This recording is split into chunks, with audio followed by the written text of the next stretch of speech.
Hello students, welcome to online class. BE second year. Students, हम अध्ययन कर रहे थे हरित क्रांति का।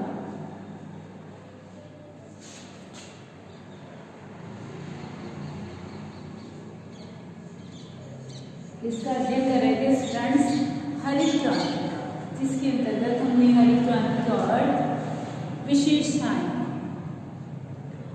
स्टूडेंट्स और पिछली वीडियो में हमने हरित क्रांति के लाभ और हानियां या यूँ कह लीजिए हरित क्रांति की जो कुछ सकारात्मक एवं नकारात्मक प्रभाव जो पड़े उनका अध्ययन किया।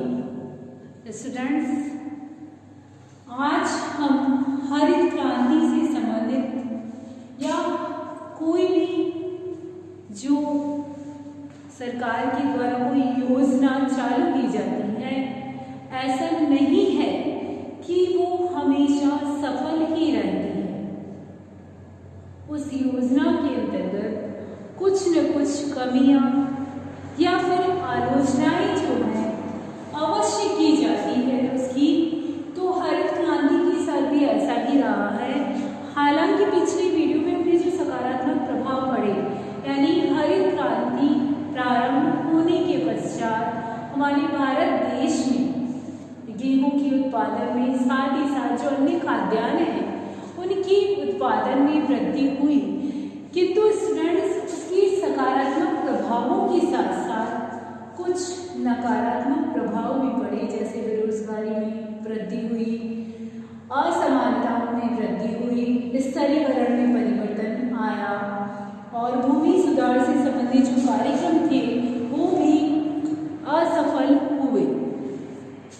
तो इस रूप में इसकी सकारात्मक के साथ साथ नकारात्मक प्रभाव भी पड़े। किंतु स्टूडेंट्स, फिर भी हरित क्रांति के अंतर्गत कोई न कोई कमियां अवश्य रह गई है, जिनका कुछ बिंदुओं के द्वारा उल्लेख करने का प्रयास करेंगे हम, या फिर यूँ कह लीजिए कि हरित क्रांति की कुछ आलोचनाएं की गई। कुछ तो नकारात्मक प्रभाव में हमने जान लिया कि इसके द्वारा जो है असमानता की वृद्धि हुई, और कुछ जो है कमियां या आलोचनाएं जो है हरित क्रांति की जो बताई गई है वो हम कुछ बिंदुओं के द्वारा पढ़ने का प्रयास, अध्ययन करने का प्रयास करेंगे।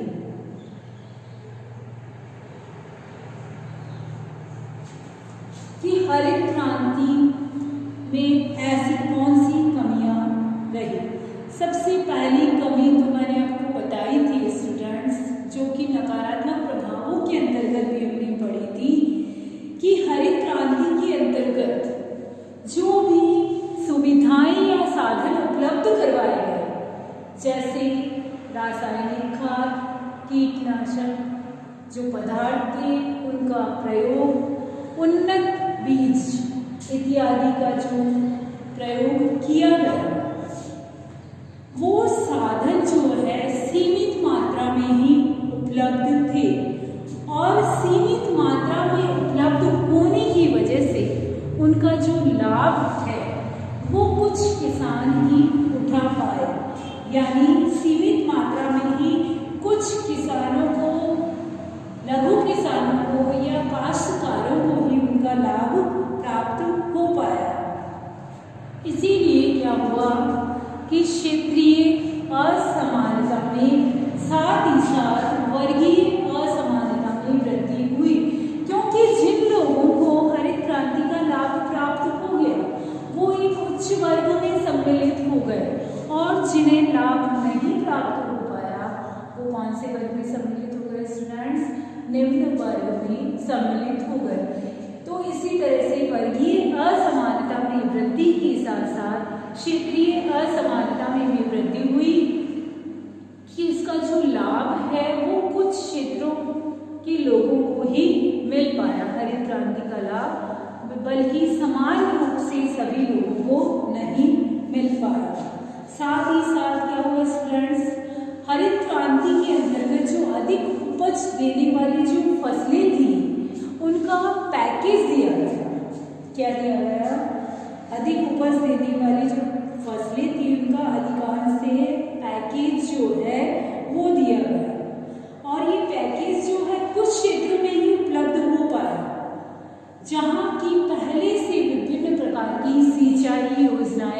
उपलब्ध थी। और जहाँ इस प्रकार की सिंचाई योजनाएं, लघु सिंचाई योजनाएं जो उपलब्ध नहीं थी, वहाँ पर इन पैकेज का लाभ जो है वो प्राप्त नहीं हो पाया। इस वजह से कुछ ही क्षेत्रों को हरित क्रांति का फायदा प्राप्त हुआ और कुछ क्षेत्रों को जो है पर्याप्त सुविधाएं जो है नहीं मिल पाई थी। और यदि हम स्पेशली देखें तो स्टूडेंट्स, हरित क्रांति के द्वारा जो हुई गेहूं के उत्पादन में ही वृद्धि हुई, क्योंकि अधिकतर प्रभाव जो पड़ा वो किस पर पड़ा? गेहूं उत्पादन के क्षेत्र में ही देखा गया। किंतु इससे जो अन्य खाद्यान्न थे उनके उत्पादन में भी हमारा देश आत्मनिर्भर हुआ। लेकिन फिर भी जो अन्य फसलें थी उनमें भी पैदावार बढ़ाने के प्रयास जो है किए जाने चाहिए थे, वो नहीं हो पाए। तो इस तरह से इसका प्रभाव जो है हमें महत्वपूर्ण रूप से किस पर नजर आया स्टूडेंट्स? गेहूं पर ही नजर आया। साथ ही साथ हम देखें कि हरित क्रांति का जो प्रभाव है वो हरित क्रांति आरंभ होने के बाद क्या हुआ? जो गैर खाद्यान्न थे, यानी गेहूं के अलावा जो अन्य खाद्यान्न थे, उनके उत्पादन में शुरू में तो क्या है वृद्धि हुई, लेकिन धीरे धीरे क्या हुआ? जो गैर खाद्यान्न थे उनमें धीरे धीरे उत्तरोत्तर जो है गिरावट जो है महसूस की गई। यानी जो उत्पादन वृद्धि अन्य खाद्यान्नों में 3.7% थी, हरित क्रांति के बाद स्टूडेंट्स वो कम होकर 2.6% रह गई। हरित क्रांति से पहले कितनी थी गैर खाद्यान्नों में उत्पादन वृद्धि? 3.7, लेकिन हरित क्रांति के बाद जो है वो कितनी रह गई? 2.6% रह गई। साथ ही साथ जो हरित क्रांति है इससे पूर्व एवं बाद में भारत में कृषिगत उत्पादन में वर्षा की अनिश्चितता के कारण भी कई प्रकार के उतार चढ़ाव जो है वो आते रहे। अन्य प्रभाव जो है, अन्य कमी जो ये रही है स्टूडेंट्स कि हरित क्रांति की वजह से आधुनिकीकरण हुआ, मशीनीकरण का प्रारंभ हुआ, यंत्रीकरण का जो प्रयोग है वो प्रारंभ हुआ, जिसकी अधिकतर उपयोग होने से क्या हुआ? सिंचाई के साधनों का विकास किया गया और साथ ही साथ जो कृषिगत उत्पादन वर्षा पर आधारित था वो किन पर? यानी यंत्रों पर आधारित हो गया। तो जो उच्च वर्ग के किसान थे वो तो इस प्रकार के यंत्रों का उपयोग करके अपने उत्पादन में लगातार वृद्धि करते गए, किंतु जो उत्पादन लघु किसान थे, लघु काश्तकार थे, वो इस प्रकार के यंत्रों का प्रयोग ना करके इस प्रकार की हरित क्रांति का जो है वो लाभ नहीं उठा पाए। तो इस प्रकार से जो हरित क्रांति के अंतर्गत जहाँ स्टार्टिंग में उत्पादन में वृद्धि हुई, लेकिन कुछ नकारात्मक प्रभावों ने इसकी जो वृद्धि थी, उत्पादन वृद्धि, उसमें स्टूडेंट्स कमी ला दी। लेकिन फिर भी कोई भी योजना जो चालू की जाती है वो इतनी आसानी से समाप्त या बंद नहीं हो सकती है। तो इसके लिए जो है कुछ हम सुझाव दे सकते हैं या कुछ समाजशास्त्रियों के द्वारा हरित क्रांति को सफल बनाने के लिए जो विभिन्न प्रकार के सुझाव दिए गए हैं, उन सुझावों के द्वारा ये बताया गया है कि यदि हरित क्रांति को सफल बनाना है तो उसके लिए इन सुझावों को जो है मानना आवश्यक है। तो हरित क्रांति की सफलता के लिए जो विभिन्न समाजशास्त्रियों के द्वारा सुझाव दिए गए वो हम कुछ बिंदुओं के द्वारा समझने का प्रयास करेंगे स्टूडेंट्स।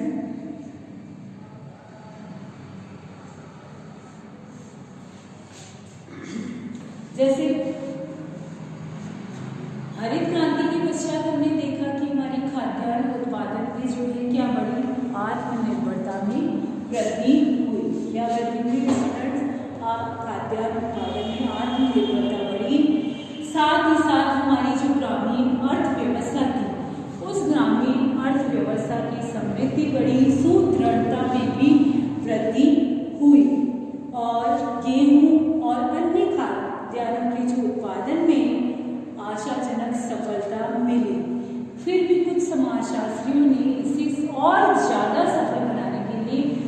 अपने जो विभिन्न सुझाव हैं उन सुझावों को देने का प्रयास किया।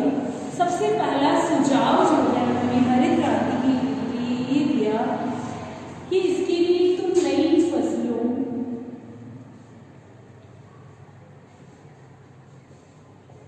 नए क्षेत्रों एवं नए कृषक समूहों में फैलाया जाए।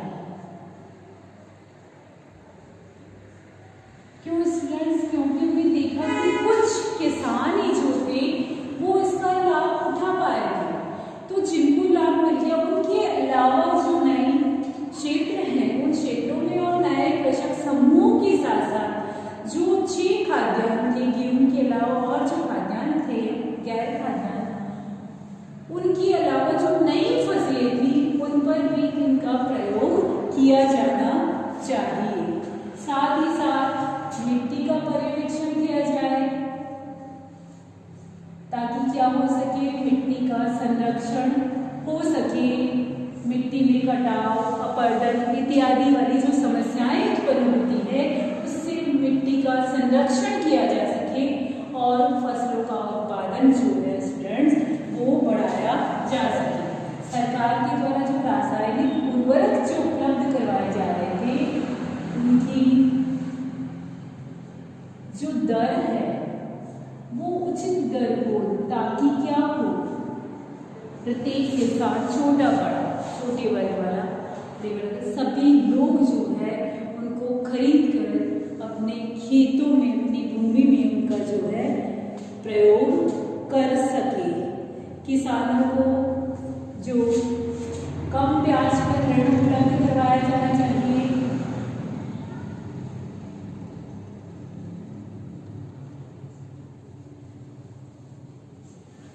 क्यों स्टूडेंट्स?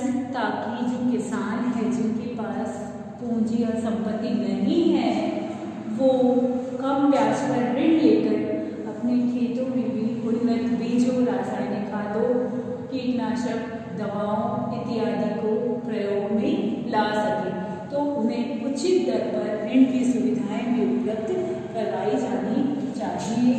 कृषि बीमा योजना लागू किया जाए, वर्तमान में शायद लागू हो चुकी है स्टूडेंट्स, कृषि बीमा योजना, ताकि उनकी जो फसल है उसका बीमा किया जा सके। इस वजह से भी कभी कभी ऐसा होता है फसल में उत्पादन नहीं हो पाता है तो फसल खराब हो जाती है अतिवृष्टि या अनावृष्टि की वजह से, तो उनका किसानों को जो है मुआवजा दिया जा सके। तो इस हेतु बीमा योजना का भी आरंभ किया जाना चाहिए। खेत जो छोटे छोटे टुकड़ों में बटे हुए हैं उनकी चकबंदी की जाए। चकबंदी क्या होती है स्टूडेंट्स? कि एक बड़ा खेत जो होता है वो विभिन्न भाइयों में टुकड़ों टुकड़ों के रूप में बांट दिया जाता है। तो एक व्यक्ति का खेत जो है विभिन्न स्थानों पर छोटे छोटे टुकड़ों के रूप में बटा हुआ होता है। तो वो जो छोटे छोटे टुकड़े हैं उनमें जो उत्पादन है वो एक बड़े क्षेत्र या बड़े खेत की बजाय छोटे टुकड़ों में जो उत्पादन कितना होता है, कम मात्रा में होता है या फिर उत्पादन कम होता है। इसी वजह से वो जो छोटे छोटे टुकड़ों में बटे हुए खेत है, किसान को उतना ही खेत किसी एक ही स्थान पर बड़े रूप में दे दिया जाए ताकि क्या हो, उत्पादन में वृद्धि हो सके। यही क्या कहलाती है, चकबंदी। यानी किसान की जो छोटे छोटे खेत के बटे हुए टुकड़े हैं उनकी बजाय उन्हें एक स्थान पर उतनी ही जमीन दे दी जाए ताकि वो वहाँ खेती करके उत्पादन में वृद्धि कर सके। नेक्स्ट जो आता है भूमि सुधार कार्यक्रम जो लागू किए गए हैं उनका विरोध किया गया था कुछ उच्च वर्ग के किसानों के द्वारा। वो उन कानूनों को लागू नहीं करने देना चाहते थे और भूमि यानी जमींदारी, जागीरदारी, रेतवारी प्रथाओं को चौपत्यों बना लाना चाहते थे। तो ये किया जाना चाहिए हरित क्रांति को सफल बनाने के लिए कि जो भूमि सुधार से संबंधित विभिन्न प्रकार के जो कानून बनाए गए हैं उन कानूनों को सही तरीके से बिल्कुल अच्छी तरीके से सभी लोगों पर लागू किया जाए, जिसकी वजह से वो क्या है, सफलतापूर्वक कार्य कर सके और भूमि सुधार से संबंधित जो भी कानून बनाए गए हैं उनका सफलतापूर्वक संचालन जो है वो किया जा सके। प्रशासन को चुस्त बनाया जाए, क्योंकि कितनी बार ये होता है